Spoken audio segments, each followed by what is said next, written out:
Gonna have a sip of water. That's right. Hey, last week, or maybe longer ago, depending on when I upload this, I was granted a token of independence, something that would change my life as I knew it, and unlock a door to a world of new possibilities. No, I just got my license. This looks like a piece of paper because it is a piece of paper, but my actual license should be coming in the mail soon, and it will have a photo of a slightly caught off guard person who is clearly not used to getting up at 5:30 in the morning. Anyways, you might be thinking, aren't you like 18 or something? Why are you just getting your license now?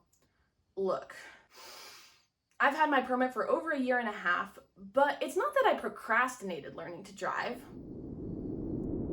It just wasn't very high on my list of priorities. I had many reasons for my disinterest in driving.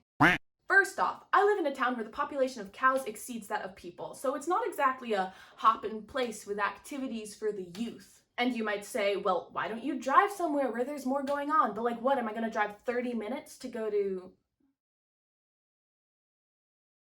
a Barnes and Noble? This would also be the perfect opportunity to make an I don't have any friends joke, but it's worth noting that I do have some friends. It's just that I can talk to them without going outside. Many teens get their license so that their parents don't have to drive them everywhere. Fortunately, I had two lovely parents who didn't mind being my chauffeurs most of the time. I have a lot to be embarrassed by, and my parents are not typically top of the list.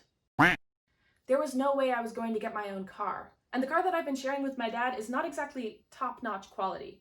Meet Doug, the Toyota Corolla I've been driving for the past year and a half with no AC, crank-down windows, manual lock doors, and no aux. Don't get me wrong, I love Doug, I'm just saying.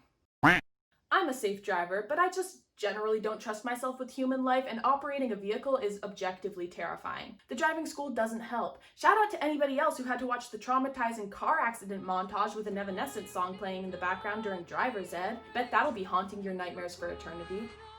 Despite my reluctance, I did complete everything I needed to do to get that piece of paper signed, but in the process, I had some slightly strange encounters and experiences that I thought I could share with you. Let's start at the beginning with my very first drive time. I was scheduled for 1 hour of driving and 1 hour of observing.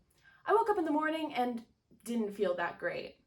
I couldn't really tell what was wrong, but I felt really lightheaded and I had no appetite. Now, I can be a bit valetudinary, so I took my temperature, which came back at a nice 98.6, which was only slightly strange because I typically run low in the morning. I did have to get up relatively early, so I figured I was probably just tired. Despite my lack of an appetite, I still ate some granola before I left. My first hour of driving was fine. I picked up a kid from the tech school, we switched places, I went into the back to observe. I remember sitting in the back seat and thinking, I've got a pack of 5 gum in my bag. Will it make me feel better or worse? My senses could use some stimulation, but swallowing that much saliva might have a similar effect to when you pour an excess of water down the toilet to make it flush during a power outage, except it wouldn't flush, it would just clog and overflow.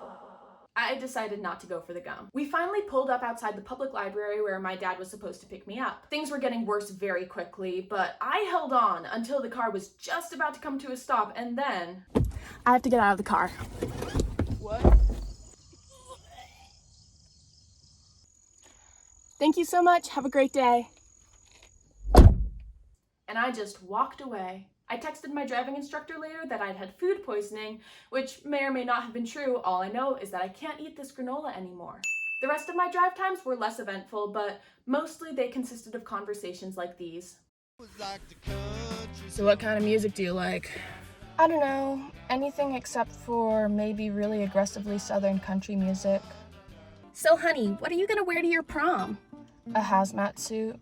You know, during the 6 months after I got my junior operator's license, I couldn't drive my girlfriend home from school, and she would always try to get me to, and I had to say, nope, I have to wait the 6 months. And she didn't like me very much then, but later, once the 6 months were up, I was able to drive her around, and then she started to like me again. Maybe that's not love, Bob.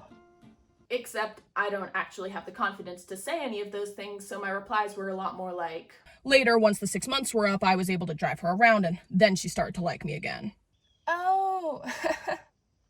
The night before my road test, I went for one last drive to practice my parallel park because I knew it had been suboptimal. Now, I'd had a bit of a hectic day, so I didn't get around to it until 9 p.m. My mom parked our Subaru on a little side road just off our driveway for me to practice behind. I did about 5 parallel parks and then decided to do one more just to really solidify my confidence before the big day. I backed up quite a bit because I really wanted to be able to line up straight. There was a tree behind me on the slightly uphill road, but I was being careful. I put the car in drive, and as soon as I took my foot off the brake, it started rolling backwards. This hadn't happened before, so I double-checked the Prindle to make sure the car was in drive and not reverse or neutral. At this point, that tree that I wasn't worried about before, I was starting to worry about it. I kept the emergency brake on and moved my foot from the brake to the gas. This is when I realized, oh, the gas pedal isn't working. Now, I don't claim to be any kind of tech expert, but the number one rule in any IT assistant's handbook is turn it off and turn it back on again. So that's what I did with Doug, and all was well. The next day, I took my road test, not in Doug because I need a gas pedal that's there for me all the time and not just when it feels like it. Don't stay in toxic relationships. The whole test took about 5 minutes, and I did the sickest parallel park you've ever seen. So I guess the moral of this video is that you can do the worst job while you're practicing something, but when the time comes that it actually matters, you'll probably be fine as long as you're safe and cautious. Or maybe you don't care about the moral and you're just watching this because you like to hear awkward and slightly harrowing tales from my life, in which case you should subscribe to this channel. Nice transition. Leave a comment if you like, telling me any stories from your driving experience. Give this video a thumbs up if you enjoyed it, ding that bell if you want to get a notification anytime I post a new video, and I hope that I'll see you next time. Bye! Which was only slightly strange because I tend to lun row. What the f is wrong with me? Ah! Is that my blooper? Dear God.